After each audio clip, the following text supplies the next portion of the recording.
Que a paz do nosso Mestre, irmão Jesus, invada os nossos corações e permaneça em nós. Eu tinha 14 anos de idade, fazia parte do grupo de jovens da Igreja de Fátima.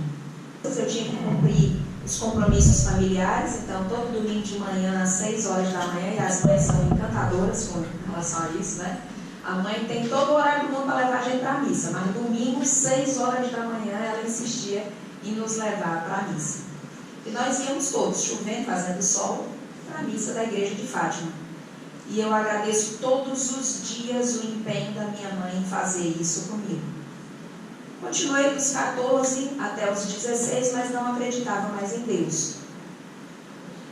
Inclusive tem uma pessoa bem aqui que me conhece do Doroteias. Na época eu me dediquei a estudar para fazer medicina. Eu disse que eu ia passar em medicina, de especializar em engenharia genética e provar que o homem era capaz de construir uma das obras mais grandiosas que existe na criação divina, que é o corpo humano. Tinha certeza que eu iria conseguir isso. Aos 18 anos eu tive a oportunidade de conhecer a doutrina espírita pela curiosidade. A minha bisavó estava doente, prestes a desencarnar, tinha uma filha única, minha avó, e nós tínhamos certeza absoluta que quando a mãezinha desencarnasse, a vovó ia se suicidar. Estávamos todos esperando uma dor dupla, o desencarne da bisavó e o suicídio da avó. A minha bisavó desencarna, a minha avó não só ampara a família inteira, como fala do porvir, da vida depois da morte, da vida do mundo espiritual como a vida original, das promessas de Deus para o reino dos céus, que é o próximo mundo que nós vamos habitar, que nós vamos construir esse mundo. Fala do porvir, fala da lei de causa e efeito, de reencarnação, e aquilo me deixou encantada. E eu fui conhecer a doutrina espírita. Entrei na casa espírita de Paulo Estevão, aos 18 anos de idade, e não saí mais. Isso eu tenho 28 anos. Mas ainda assim eu tinha me afastado de Maria de Nazaré. Dos 14 até o ano de 2015, nas situações mais difíceis, que a espírita também passa por situação difícil, e expositor espírita mais ainda. Não se preocupe que perfeição está bem distante da gente. Eu sempre ouvia algo me dizendo: vai passar. Tenha calma, que vai passar. E passava. Em dezembro de 2015, no dia 26 de dezembro, nós ganhamos de presente de Natal a surpresa de que uma pessoa muito próxima, muito querida da família, estava doente. E foi um baque na família. Detalhe: o baque na família teve que ficar em silêncio. Eu tive que guardar o silêncio desse baque, porque eu era a única pessoa que podia ajudar aquela pessoa que estava doente, que tinha cometido um equívoco, que tinha caído e tinha me causado uma dor terrível. Eu era a única pessoa que poderia ajudar. Então eu tinha que escolher entre a minha própria dor, a dor da decepção, e a dor daquele que estava doente e que estava nos meus braços para que eu pudesse cuidar dele. Um dia eu estava indo para o Paulo Estevão no sábado de manhã, estava muito dolorida, cheguei até a chorar dentro do carro, conversando com Jesus. Eu disse: Jesus, acho que tu esticou a maladeira demais, bicho, porque pesou. É meio complicado de carregar isso. E eu tive vontade de olhar para o banco de trás, pelo espelho retrovisor, e tive receio de olhar. Trabalhadora da casa espírita, médium, tive receio de olhar, porque eu tinha certeza absoluta que ia ter alguém materializado dentro do carro. Eu disse: eu não quero ver. E senti inclusive um sorriso sair desse lugar. E ele disse: Pera, esquece-te de ti mesma. Ora, trabalha, espera e confia. 26 de dezembro de 2015, quando foi no dia 10 de fevereiro de 2016, eu recebi a ligação da Regina, da Sociedade Espírita de Fortaleza, me pedindo, conversando comigo: Pera, em maio nós fazemos as palestras das mulheres da vida de Jesus, e nós vamos precisar de uma pessoa para falar sobre Maria de Nazaré. Imediatamente eu comecei a pensar em quem eu iria indicar. Pensei na Caroline Trigger, pensei no Délio, pensei no próprio Sérgio, pensei em outras pessoas. Disse, irmã, não está me correndo ninguém agora, mas eu vou pensar e eu te dou um retorno. Ela disse, não, Pena, você não entendeu. Eu preciso que você faça a palestra de Maria de Nazaré. No topo da arrogância do espírita equivocado, eu disse, minha irmã, mas é porque assim, não tem nenhuma linha na doutrina espírita falando sobre Maria de Nazaré. Realmente eu não tenho competência para falar sobre Maria. Não, mas eu quero que seja você mesmo. Você então vai estudar, porque você tem tempo suficiente. A nossa palestra vai ser no dia 20 de maio de 2016, era fevereiro. Tá bom, mas assim eu tô meio dolorida, né? Aquelas coisas assim que a gente, né? Ai, sou eu a vítima. Tô dolorida, tô chateada. Eu vou fazer um ATE. Vou fazer o ATE no Paulo Estevam. Na hora que eu boto os pés dentro da casa de Paulo Estevam, aí, mas você não é expositor espírita? Sou. Tá vindo fazer o ATE? Tô. Mas como? Com as mesmas dores que vocês estão passando. Porque nós vivemos num mundo de dores. E nós precisamos buscar sanar as nossas dores. Aí me lembrei do esquece-te de ti mesmo. Ora, trabalha, espera e confia. Tá bom, então vamos lá. Vou estudar sobre Maria de Nazaré. O trabalho que vocês vão ver agora, ele é resultado de uma pesquisa em 3 livros. Maria de Nazaré, de João Nunes Maia, pelo espírito Miramês. Miramês, ele é aquele jovem rico que vai perguntar a Jesus o que é necessário para obter o reino dos céus. Livro Boa Nova, pelo espírito Humberto de Campos, pelas mãos de Chico Xavier.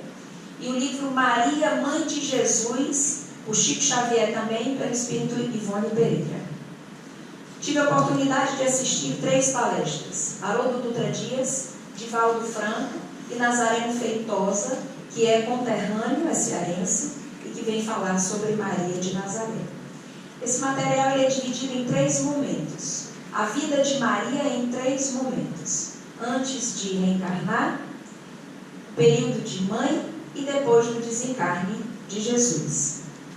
No dia 20 de maio de 2016, que era o dia da palestra lá na Sociedade Espírita, e que eu estava com esse material pronto, aquela pessoa que estava doente, chegou para mim e me entregou o resultado dos exames, que ele estava curado. Eu diria que existem milagres.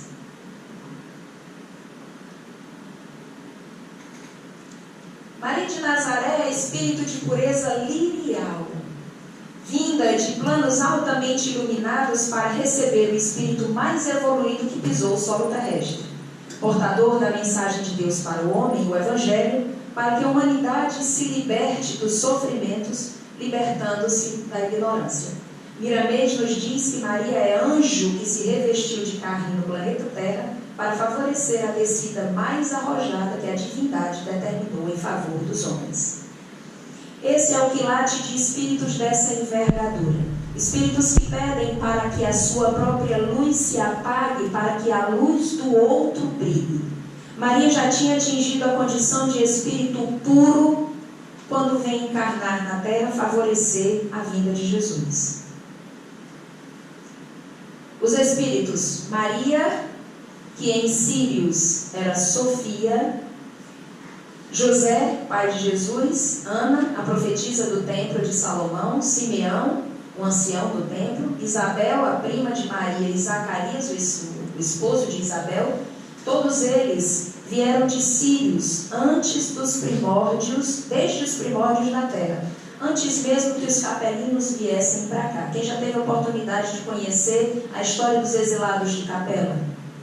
Sugiro a leitura quem ainda não leu, tanto o livro Exilados de Capela, quanto o livro A Caminho da Luz, de Emmanuel. Vocês vão encontrar o relato dos capelinos. Essa referência, para auxiliar voluntariamente a vinda do Cristo, essa referência vocês encontram no livro Universo e Vida pelo Espírito Áureo, publicação da Federação Espírita do Brasil. Miramês nos diz que espíritos dessa magnitude, enquanto cumprem a vontade de Deus, aspiram a conhecer Jesus. Revista Espírita de fevereiro de 1858, nós vamos encontrar a referência dos Cristos. espíritos da envergadura de Jesus são espíritos que atingiram o topo da escala evolutiva dos espíritos puros. Maria é espírito puro, mas Jesus atingiu o topo da escala evolutiva. Jesus é uma espécie de espírito um pouco diferente do quilate da espécie de espírito de Maria. Miramês diz que Maria é espírito doador de amor, é espírito a serviço. O Cristo também, mas o Cristo ele já atinge um outro quilate de espíritos, são construtores de mundos. Todos eles têm duas características encantadoras em comum: humildade e conhecerem a vontade de Deus. Imaginemos nós, quando nós temos um relacionamento e que o nosso bem-amado pensa em alguma coisa ou deseja alguma coisa e manifesta esse desejo. Muitos de nós só descansa quando realiza a vontade. Às vezes até dos próprios filhos nós fazemos isso. Mas é muito difícil que nós façamos isso com os nossos irmãos. Espíritos dessa envergadura vivem para servir, para doar-se, para esquecer-se de si mesmo e fazer brilhar a luz do outro. Esse é o tipo de espírito que nós recebemos aqui. Ainda Miramês vem nos dizer que antes mesmo do encarne de Maria, o anjo Gabriel visita os pais de Maria. Eli, conhecido também por Joaquim e Ana, são levados em desdobramento a regiões espirituais altamente dignas. Eu acho fantástico quando os espíritos descrevem coisas que a gente não consegue compreender. Regiões espirituais altamente dignas. Eles são levados em desdobramento e passam a conhecer a missão que vão desempenhar aqui na Terra, que é de receber Maria como filha. São avisados que receberão Maria, a quem caberá a missão de receber Jesus. Gabriel vai lhes falar sobre o livre-arbítrio. Eles têm o direito de aceitar a missão ou rejeitar a missão. Eles aceitam a missão com alegria, se submetem à vontade de Deus e pedem ajuda para cumprirem a missão. O que nós pudermos aprender com espíritos dessa envergadura, nós devemos nos esforçar ao máximo para aprender. Sabemos que nós temos o livre-arbítrio, nós podemos aceitar e recusar as nossas missões.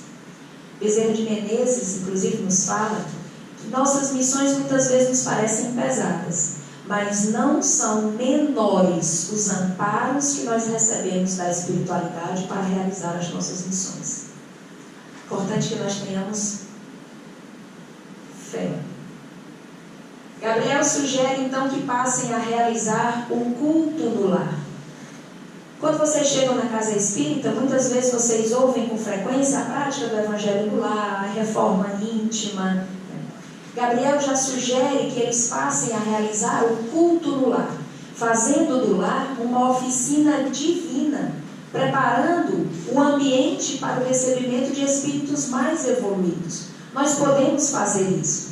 Quem teve a oportunidade de ver a exposição do Evangelho no Lar vai se lembrar quando eu pedi que vocês acendessem o celular de vocês. Nós somos essa luz. Nós podemos iluminar os ambientes que nós estivermos, mas nós precisamos iluminar inicialmente o nosso ambiente interior. Maria é alma lapidada na força do amor. Já percorreu muitas pátrias, já sintetizou em si todas as virtudes conhecidas na terra. Maria atingiu a condição de espírito puro pelo labor, pelo trabalho pessoal. Tendo atingido essa condição, os espíritos não falham mais. Então, a encarnação de Maria é uma encarnação missionária, sem dúvida.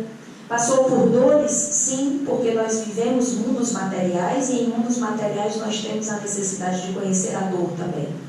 Mas em nada pareceu com os nossos sofrimentos. Porque, acima de tudo, Maria entregou a sua própria vontade nas mãos de Deus. Faça-se em mim segundo a vontade de Deus, era o que ela dizia. Gabriel, aliás, o próprio Espírito Miramês, nos relata que Gabriel diz: dai-lhe boa formação desde os primeiros dias, mesmo antes de nascer, fazendo do lar uma igreja de Deus, onde a oração possa ser o primeiro alimento. Nós também temos essa missão de conduzir os nossos filhos assim. dando-lhes boa formação moral, religiosa, intelectual, colocando em prática, antes mesmo de ensinar, colocando em prática em nós o Evangelho de Deus, para que nós possamos ser os modelos para os nossos filhos. Nós todos temos um modelo maior, que é Jesus, mas somos modelos menores para aqueles que nos cercam, e precisamos realizar isso com labor, com devotamento, com disciplina, com desvelo, considerando que, sem dúvida nenhuma, é muito mais fácil não fazer nada. Compreender que trabalhar envolve esforços da criatura. Muitas vezes a gente quer se entregar mesmo ao descanso, mas nós vamos precisar lembrar que tudo na natureza trabalha, e nós precisamos trabalhar também, principalmente em nós, inicialmente em nós. Maria será o símbolo de todas as mães, o roteiro de todas as mulheres e a inspiração para todos os deveres morais das mães do mundo. Considerando que os nossos corpos materiais, são biologicamente e fisiologicamente divididos em corpos masculinos e corpos femininos, vamos entender que essa orientação aqui, deveres morais das mães do mundo, não são privilégio das mães mulheres. Existem pais hoje que são muito mais mães do que muita mãe. Assumir a condição de mãe em alma é exatamente permitir que a vontade de Deus se realize em nossas vidas e dedicarmos incondicionalmente à educação dos nossos filhos.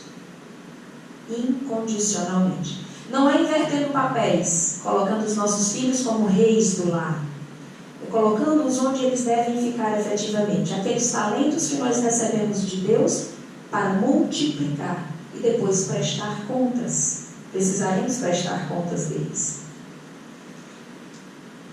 A Miramês vem descrever uma coisa belíssima, a preparação do planeta para a vinda de Jesus. Foi feita uma limpeza em toda a atmosfera espiritual da Terra, na Palestina, onde se preparava para receber Jesus. Legiões de espíritos angelicais espalhavam-se por todos os recantos da cidade, estimulando todos os reinos da natureza, e estes como que sorriam para Deus. Toda a natureza estava em festa. A notícia corria de que o povo daquela região se sentia feliz em todos os trabalhos, e alguns já profetizavam a vinda do Senhor. Toda a Galileia estava numa profusão de luzes espirituais nunca antes concebida, e o Espírito de Maria já se encontrava na atmosfera da Palestina, que era iluminada pelo amor de Jesus. Imagina. Quando a gente vai receber uma visita em casa, o que a gente faz na nossa casa? A gente arruma a casa, troca a coxa da cama, troca a toalha, abre aquele sabonete novo, deixa lá tudo preparado para a nossa visita. Faz um pudinzinho de última hora, compra na padaria e diz que fez o pudim. Bota um refrigerante geladinho, sorvete, compra até coisa que a gente não costuma ter em casa para receber uma visita. Assim também os trabalhadores do Cristo prepararam a terra para a vinda dele. Em detalhe, para nos presentear, o que é mais interessante. Toda a natureza estava como que em oração. Toda a criação vivente sentia o aproximar da felicidade. A tríade de potências angelicais, Gabriel, Rafael, Micael, que é como Miramês se refere, mas também conhecido por Miguel, trazem Sofia das mais elevadas altitudes. Pessoal, Sírius faz parte de um outro sistema solar próximo nosso. O Sol de Sírius, ele brilha só 20 vezes aproximadamente mais do que o nosso Sol. Só isso. Aí o pessoal cearense já diz assim, nossa, eu imagino como é o calor lá. Imagino como é. Seria 5 vezes maior do que o Sol e brilha aproximadamente 20 vezes mais. Então, é um sistema solar mais evoluído do que o nosso. E eles vieram em missão, entregaram-se a nós para realizar a vinda do Cristo. Imagina o tamanho do presente que nós recebemos e que muitos de nós não conseguiram perceber até hoje. Até hoje não conseguimos perceber. Antes de nascer, Maria pede com humildade a esses luminares que assistiam que lhe deem trabalho durante a gestação, pois não queria vivenciar inatividade. Eu sugiro a leitura desse livro para quem gosta de ler, Maria de Nazaré, por João Nunes Maia. Tem descrições encantadoras do trabalho incansável dessa legião de espíritos preparando a terra para a vinda do Cristo. Maria trabalha junto aos ceareiros do bem na limpeza do ambiente, preparando a terra para a chegada de Jesus. Então, uma passagem interessante, tem um determinado momento que Maria está com os ceareiros e eles se aproximam de uma das entradas da cidade. E tem um grupo de espíritos assim, bem endurecidos. E eles tentam fazer uma bagunça, né? Uma turba fazendo uma bagunça. E tem um grupo de outros espíritos presos numa rede, como se fosse uma rede de pesca. E os ceareiros não se aproximam, porque o padrão vibracional é muito pesado. E Maria, ela entra nessa rede e começa a orar. Do peito de Maria sai uma luz tão encantadora e tão arrebatadora que os espíritos caem de joelhos, tomados pelo magnetismo do amor dela, da dedicação dela ao trabalho de limpeza, rompendo os padrões vibracionais daquele grupo que estava sob o jugo daquela turma de espíritos maléficos. Haroldo Dutra Dias vai nos dizer que Maria é símbolo do amor incondicional. Por volta de 14 anos, mais ou menos, nós vamos encontrar em Lucas o momento que Gabriel vai se manifestar para Maria e vai dizer para ela: alegra-te, cheia de graça, o Senhor está contigo. Não temas, Maria, eis que conceberás e darás à luz a um filho, chamarás com o nome de Jesus. Maria entrega-se à missão sem mesmo questionar. Eis aqui a serva de Deus, faça-se em mim segundo a sua vontade. Quando Maria estava com aproximadamente 6 meses de grávida, não tínhamos naquela época Facebook, Instagram, né, para a gente postar as coisas e marcar lá Isabel, então Maria tinha que ir visitar Isabel mesmo, e vai visitá-la. Isabel já estava grávida de João Batista, que é primo de Jesus. E quando Maria entra na casa de Isabel, e que fala com ela: Isabel, prima, cheguei. O cearense daria aquele grito tradicional, né? Que eu não vou falar aqui, né? Todo mundo sabe qual é. Como Maria não era cearense, ela não fez isso, é espírito evoluidíssimo, né? Não faria dessa forma. Mas quando Maria chama Isabel, João Batista se mexe no ventre de Isabel e Isabel sabe que Maria estava grávida. E Isabel diz: bendita és tu entre as mulheres e bendito é o fruto do teu ventre. Encontramos isso em Lucas também. A vida de mãe, Maria teve uma vida de mãe, incrível que pareça. Apesar de ser espírito de alta envergadura moral, imersos no corpo físico, nós ficamos, eu diria assim, perturbados pelo peso da matéria. Maria teve uma vida de mãe. Em Lucas nós vamos encontrar o momento que Maria está grávida já de Jesus. Eu vou pular aquela parte da concepção. Vai que eu volto lá para os 14 anos de idade, não vai dar certo. José então e Maria sobem da cidade de Nazaré para Galileia, para a cidade de Belém, na Judeia, para participar de um recenseamento. Era necessário que se contasse a população. Então eles vão para lá por causa disso. Tá? Quando eles chegam lá, a cidade está tomada de pessoas, realmente não tem mais onde se hospedar, e eles acabam passando a noite lá na estrebaria. E ela deu à luz a seu filho primogênito. Vamos encontrar isso em Lucas. Logo depois na Bíblia nós vamos encontrar essas outras personagens, Tiago, José, Judas e Simão, que alguns dizem que eram primos de Jesus, outros dizem que seriam outros irmãos de Jesus. Já que o texto da Bíblia fala em primogênito, se ele tivesse sido o único filho, não haveria necessidade de falar em primogênito, né? Poderia ser filho unigênito. Mas então Haroldo vem dizer para a gente que a palavra irmão e a palavra primo podia ser utilizada nos dois sentidos. Não vai fazer muita diferença, apesar de ter no texto do início do Evangelho, quem é minha mãe e quem são meus irmãos, nós sabemos que é o momento que Maria e os irmãos de Jesus vão atrás de Jesus, porque Jesus já tinha uns dias que não aparecia em casa e ele estava pregando no templo. O anjo do Senhor apareceu para os pastores e anunciou o nascimento de Jesus, isso nos céus. E de repente, junto com o anjo, uma multidão de exércitos celestes a louvar a Deus diziam: glórias a Deus no alto dos céus e paz na terra aos homens que Ele ama. Nós encontramos isso em Lucas. No livro, é um livro de Emmanuel, não sei o que, do Natal. Eu vou já me lembrar do nome do livro. Emmanuel, uma vez, Chico Xavier pergunta para Emmanuel o que é que Emmanuel faz quando ele não está trabalhando no mundo espiritual, perdão, no mundo material. E Emmanuel diz que quando ele está no mundo espiritual, ele está estudando o Evangelho de forma aprofundada. Imagine, meu povo, Emmanuel estudando o Evangelho.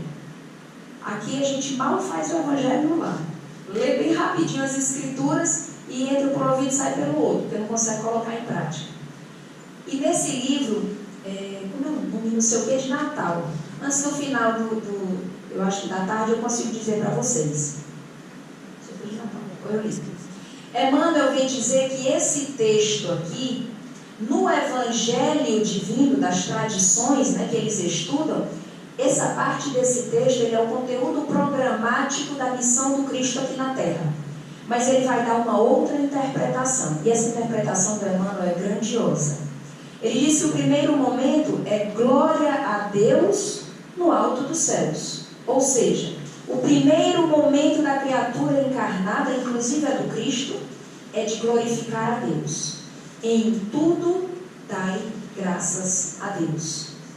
Em tudo nós devemos ofertar para Deus.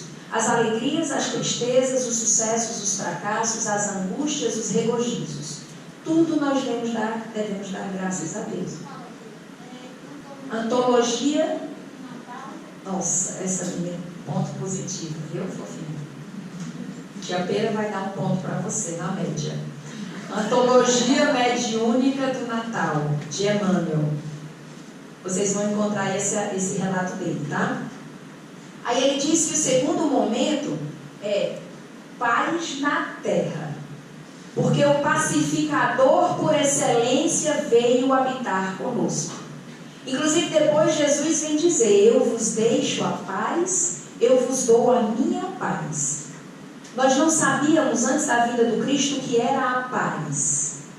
Então o primeiro momento é glórias a Deus, o segundo momento paz na terra, porque a partir dali o pacificador estaria conosco.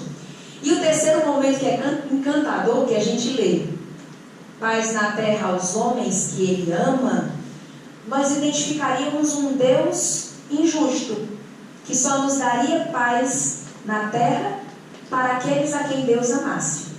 E Emmanuel vem dizer que não é isso. O alicerce da missão do Cristo é glórias a Deus nas alturas, paz na terra e boa vontade para com os homens. Isso muda completamente o sentido da missão do Cristo. Boa vontade para com os homens passa a ser o alicerce do primeiro ensinamento de Jesus. Porque Jesus sabe que nós não sabemos amar ainda, e não é nesse mundo que nós vamos aprender a amar.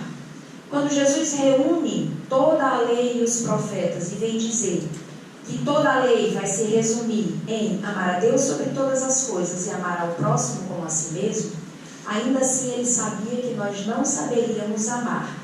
Então ele dá um ensinamento anterior: faça para o outro o que gostaria que ele fizesse. Você não precisa amar o outro ainda, mas você precisa estabelecer um mínimo de justiça e respeito para com o outro.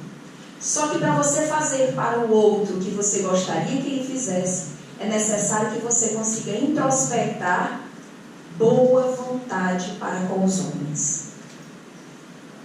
O projeto pedagógico do Cristo e dos Espíritos que vieram com ele, Maria e os outros, é esse de nos ensinar a ter boa vontade para com os homens.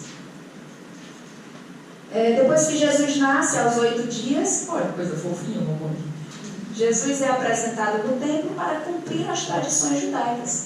Esse aqui é Simeão, que vem também de Sírios. Naquele momento, quando ele está com Cristo nos braços, ele diz que a missão dele já terminou, porque ele estava com o Salvador nos braços. Eles vão precisar fugir para o Egito. Eis que o anjo do Senhor se manifesta em sonho a José. Olha que interessante. Para Maria, Gabriel se materializa. Para José, ele só se manifesta em sonho. Não é interessante? Apesar de serem espíritos de alta envergadura, o padrão de vibração de Maria é diferente do padrão de vibração de José. Eis que o anjo do Senhor se manifesta em sonho a José e lhe diz: levanta-te, toma a menina e sua mãe e foge para o Egito, e fica lá até que eu te avise. Depois eles retornam também por orientação do anjo Gabriel. Maria tinha então o compromisso de vida de uma mulher judaica. Então era necessário que o marido fosse para um determinado lugar, ela ia. Era necessário que ela cuidasse da casa, ela cuidava da casa. Precisava cuidar dos filhos, ela cuidava dos filhos. Precisava levar os filhos para a religião, ela levava os filhos para a religião. E ela se preocupava também com isso.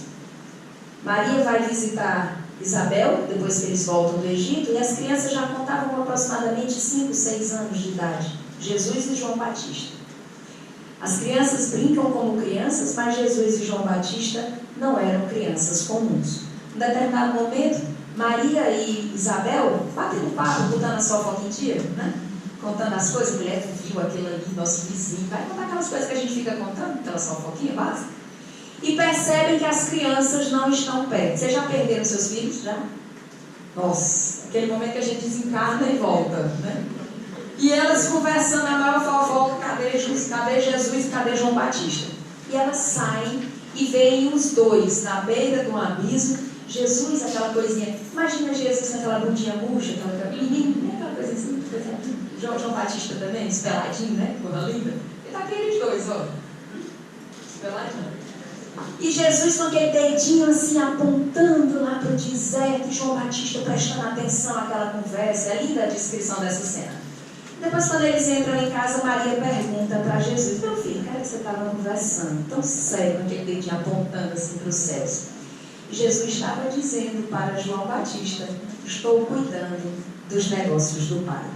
Desde muito novo, desde tenra idade, Jesus já mostrava verdadeiramente quem ele era. Aos 12 anos, Jesus está ensinando no templo. Inclusive, numa festa da Páscoa, eles vão em caravana e no retorno da caravana sentem a falta de Jesus. Perderam Jesus. Quando eles voltam para a cidade de Jerusalém, encontram Jesus no templo, ensinando para os doutores da lei com 12 anos de idade. Nesse momento, Maria se preocupa. Maria gostaria de colocar Jesus dentro do padrão das outras crianças. Não é porque ela fosse um espírito inferior, é porque aquele era o padrão do que ela tinha sido educada. E nós também nos preocupamos com a formação religiosa dos nossos filhos. Mas Jesus diz novamente: estou cuidando dos negócios do meu Pai. E Maria diz: mas meu filho, seu pai é um carpinteiro. E ele disse: o meu Pai é aquele que me enviou. Mostrando a comunhão que ele já tinha com Deus. A vida dos 12 aos 30 anos na Bíblia é um mistério. A vida de Jesus. Miramês vem nos dizer que nesse período Jesus se dedica, inclusive no livro Boa Nova também, Jesus se dedica de corpo e alma aos trabalhos na oficina de José. Ele vai aprender o ofício. Tanto é que Jesus é conhecido como filho do carpinteiro. Em alguns momentos é conhecido também como carpinteiro, o filho de José. Ele se oferece para trabalhar na carpintaria de seu pai e aprender seu ofício. Jesus mostra que a melhor escola é o trabalho no lar e o valor à família. Mas eles frequentavam também a comunidade ou a fraternidade dos essênios, que era uma seita dissidente dos hebreus, que trabalhavam com assistência, com a caridade. Eles faziam remédios, iam visitar as comunidades mais pobres, levavam alimentos e davam todo o amparo a essas pessoas. Então eles realizavam a caridade no mais alto grau do que verdadeiramente é a palavra, da essência da palavra, tirando muitas vezes deles próprios, de si, do necessário para dar a quem precisava.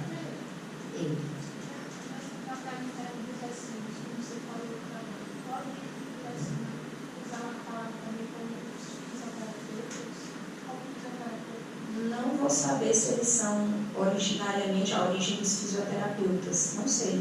Porque eles faziam ungüentos, eles, talvez até os homeopatas misturavam plantas, faziam remédios, tá? Eles davam assistência, faziam vigília na casa dos doentes, tá? É o que Miramês retrata. O Divaldo Franco fala disso também, Nazareno Feitosa fala disso também. Nós vamos passar pelo batismo de Jesus nas águas do Rio Jordão, por João Batista, que vem à frente de Jesus para abrir a missão dele. Depois João Batista é preso, é decapitado. Imagine passar por todos esses percalços. Jesus passa a ser então perseguido e é preso.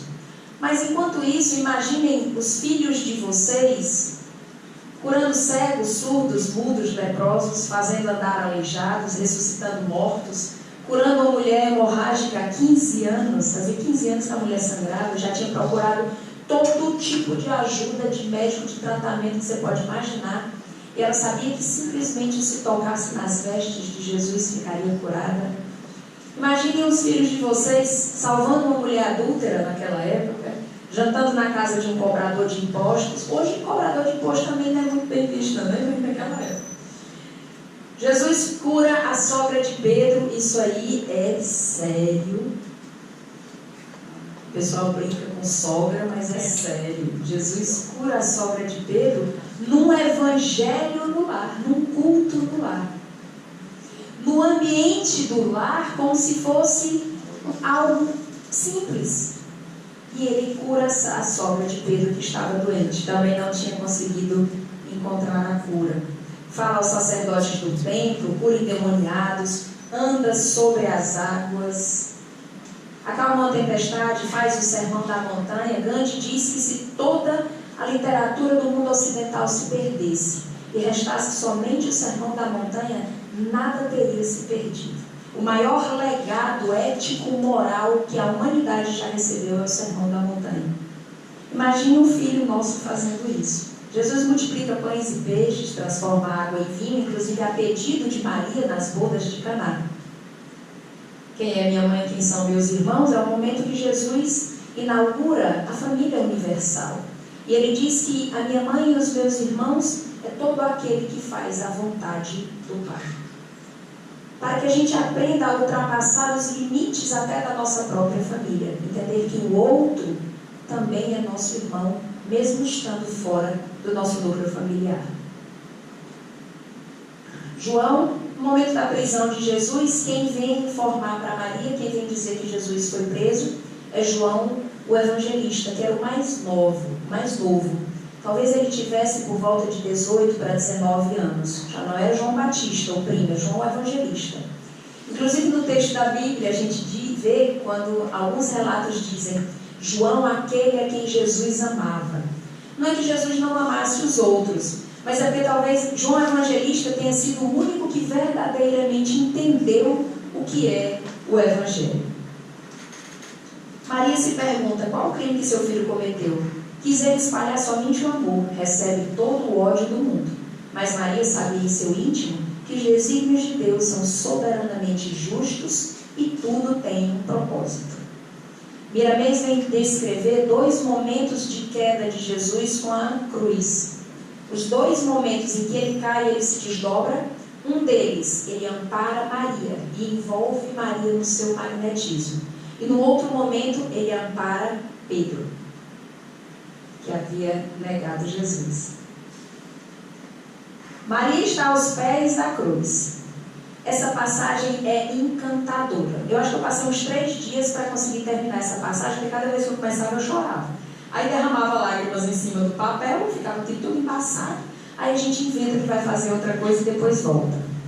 Maria aos pés da cruz, vendo o filho ser crucificado, sem entender o que a humanidade estava fazendo, a humanidade, aquele grupo de pessoas ensandecidos, condenando Jesus, bradando impropérios para ele, e ela aos pés da cruz, chorosa, olhando para ele, já sentindo saudade, mas lembrando de todos os ensinamentos dele, tendo a certeza da providência divina.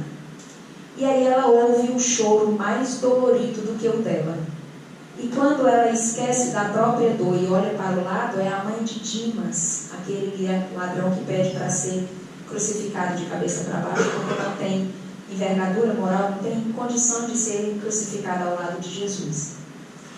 Maria esquece da própria dor e vai consolar a dor de uma outra mãe. Pense no ensinamento para a gente. E aí eu me lembro daquele dia dentro do carro. Pera, esquece-te de ti mesmo. Ora, trabalha, espera e confia.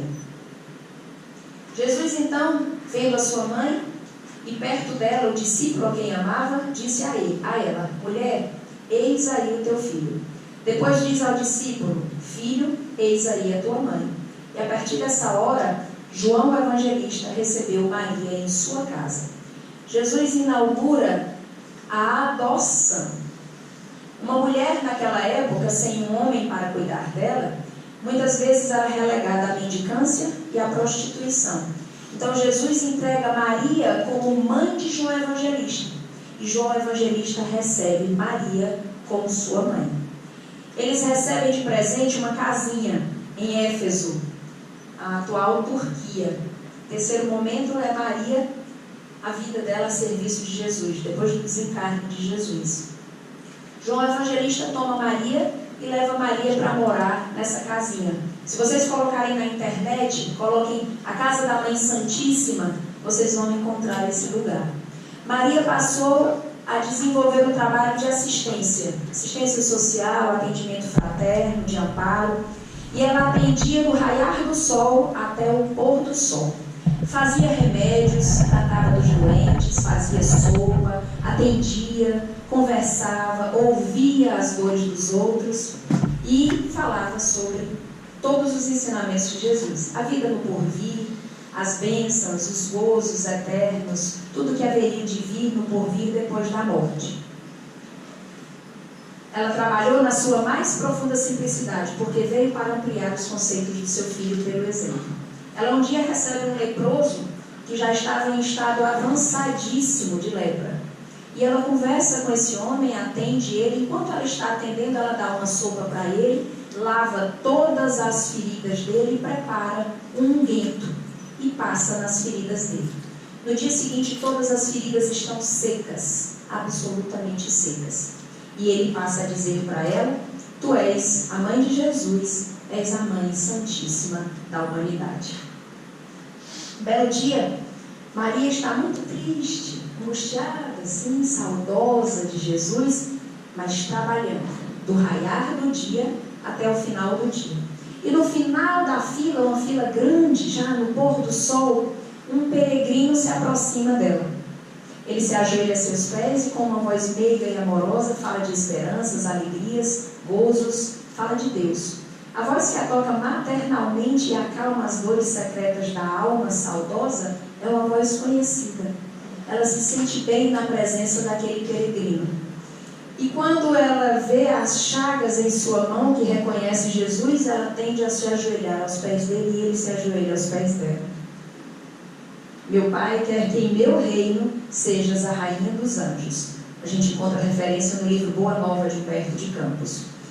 Naquele momento, Maria entra em delírio e na outra alvorada abandona a carcaça pesada e sente-se flutuar no ar. Divaldo Franco nos conta isso. Centenas de seres angélicos cantam hinos de louvor. Maria vê que seu pensamento pode levá-la a qualquer lugar. Ela pensa no Rio Jordão e vê sobrevoando o Rio Jordão. Pensa na cidade de Nazaré e se encontra sobrevoando a cidade de Nazaré. E ela se lembra que em Roma muitos cristãos continuam sendo perseguidos, os cristãos primitivos, nos circos romanos, estraçalhados por feras, como diversão. Ela então deseja ir até lá, chega até um desses circos e desce até o calabouço, até o subterrâneo de um dos circos romanos. E encontra aproximadamente 150 cristãos esperando para serem trucidados pelas feras. E ela vê uma menina no canto, uma magrelinha, brancosinha, assim meio apagadinha, e ela chega perto dessa menina e começa a lhe intuir. Antes disso, tem essa parte linda. Um dos anjos do Senhor, me perdoe, um dos anjos do Senhor pergunta para Maria o que é que ela quer, porque a missão dela tinha terminado. E ela disse que o único desejo que ela tinha era permanecer aqui conosco a serviço. Ela queria servir. É o momento que ela encontra essa mocinha e ela intui para a menina: canta, filha, transforma as dores da terra em alegrias dos céus. E do peito de Maria sai uma luz tão intensa e tão consoladora, tão confortadora, que todos começam a cantar louvores a Jesus. Todos, sem exceção. Abrem-se as portas, eles sobem, são estraçalhados pelas feras, mas Roma fica estarrecida com a visão dos cristãos em cânticos de louvor a Jesus, porque nos rostos deles não existia terror, só existia o sentimento de gratidão a Deus e a Jesus. Isso acontece numa noite de agosto do ano de 67 depois de Cristo. Divaldo Franco vai nos contar por perto de Campos. Maria ainda não se dá por satisfeita. Antes de alçar o voo para retornar às altas dignidades espirituais, ela se lembra de Judas.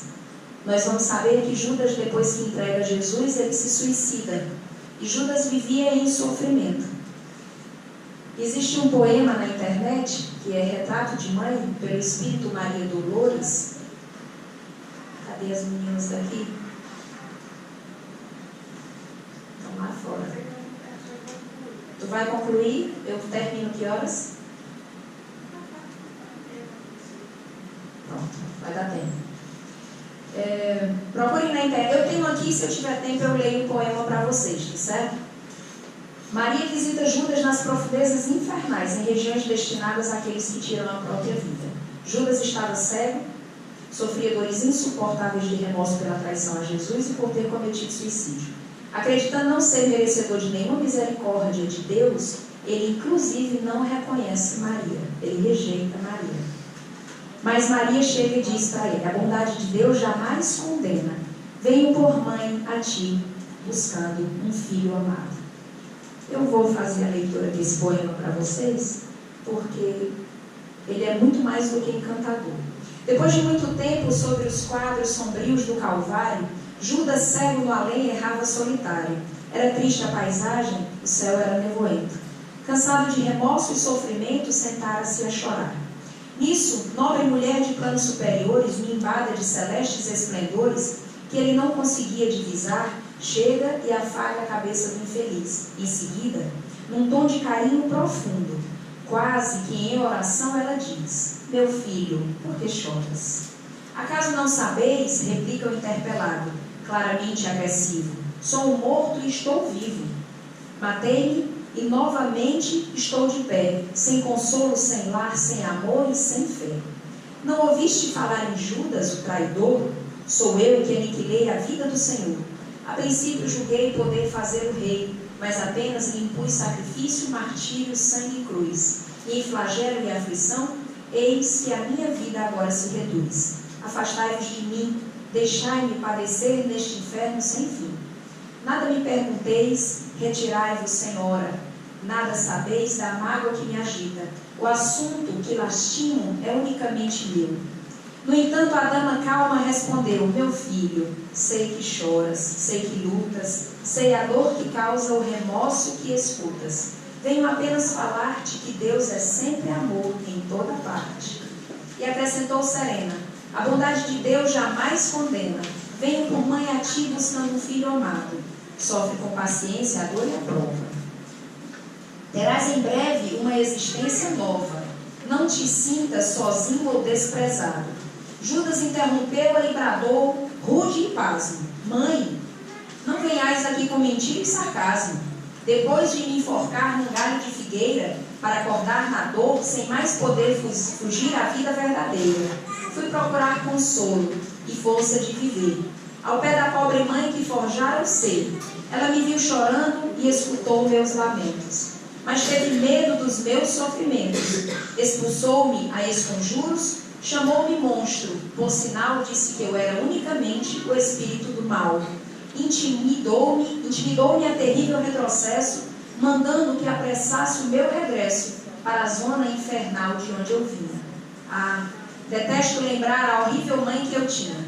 Não me faleis de mães, não me faleis de amor, sou apenas um monstro sofredor. Ainda assim, disse a dama docemente, por mais recuses não me altero. Amo-te, filho meu, amo-te e quero ver-te de novo a vida maravilhosamente revestida. de paz e luz, de fé e elevação. Virás comigo à terra, perderás pouco a pouco o ânimo violento, terás o coração nas águas de bendito esquecimento. Numa existência de esperança, levar-te-ei comigo a remansoso abrigo. Dar-te-ei outra mãe, pensa e descansa. E Judas, neste instante, como quem olvidasse a própria dor gigante, ou como quem se desgarra de pesadelo atroz, perguntou: quem sois vós? Que me falais assim, sabendo-me traidor? Que me falais assim, sabendo-me traidor? Sois divina mulher, irradiando amor, ou anjo celestial de quem prescindo a luz? No entanto, ela, a fitá-lo frente a frente, respondeu simplesmente: meu filho, eu sou a mãe de Jesus. Maria, então, resgata Judas e leva Judas para uma nova existência. Para quem assistiu o filme O Alto da Compadecida, vai se lembrar da personagem de Fernanda Montenegro. Maria, advogada dos sofredores, intercede por todos os aflitos junto a Jesus. Ela é sim nossa advogada. Toda vez que nós precisarmos de intercessão junto a Jesus, podemos recorrer de Maria. 4h20? São 4h20. Maria tem uma obra de auxílio junto aos suicidas, que é a Legião dos Servos de Maria. Nós vamos encontrar referência no livro Memórias de um Suicida. Quando eles são resgatados das regiões mais duras, mais densas por terem cometido suicídio, eles são levados para uma colônia correcional de Maria de Nazaré. De lá são levados para o Hospital Maria de Nazaré para o tratamento. Do Hospital de Maria de Nazaré para a cidade universitária e depois para a Mansão da Esperança. Todo esse processo é amparado pelo amor de Maria, que ela continua a trabalhar junto a cada um de nós. Muitas são as faces da serva de Deus, cada uma conhece com um nome diferente. Nossa Senhora Aparecida, de Fátima, das graças, das dores, da glória, da abadia de Nazaré, da ajuda, do amparo, do amor divino, dos anjos, da anunciação, a Auxiliadora, da Assunção, da Boa Viagem, dos remédios, do Rosário, da Boa Hora, da Candelária, do Carmo, do Bom Parto, do Sagrado Coração de Jesus, da Consolação de Guadalupe, Nossa Senhora Iemanjá, Rainha dos Céus, Nossa Senhora Mística, da Rosa Mística, do Livramento, do Loreto, de Medjugorje, da Imaculada Conceição, Mãe Rainha, Nossa Senhora do Ó, é a única figura de Maria grávida, Mãe Peregrina, simplesmente Maria Santíssima. Esse é o retrato psicografado por Chico Xavier, ditado pelo Espírito Emmanuel, para as comemorações do Dia das Mães do ano de 1983. É a forma como ela se apresenta quando desce as esferas mais densas pessoalmente, para auxiliar os infelizes e sofredores, principalmente no Vale dos Suicidas. Ela que ampara no próprio amor o trabalho da Legião dos Servos de Maria. Isso também passa. Muita paz.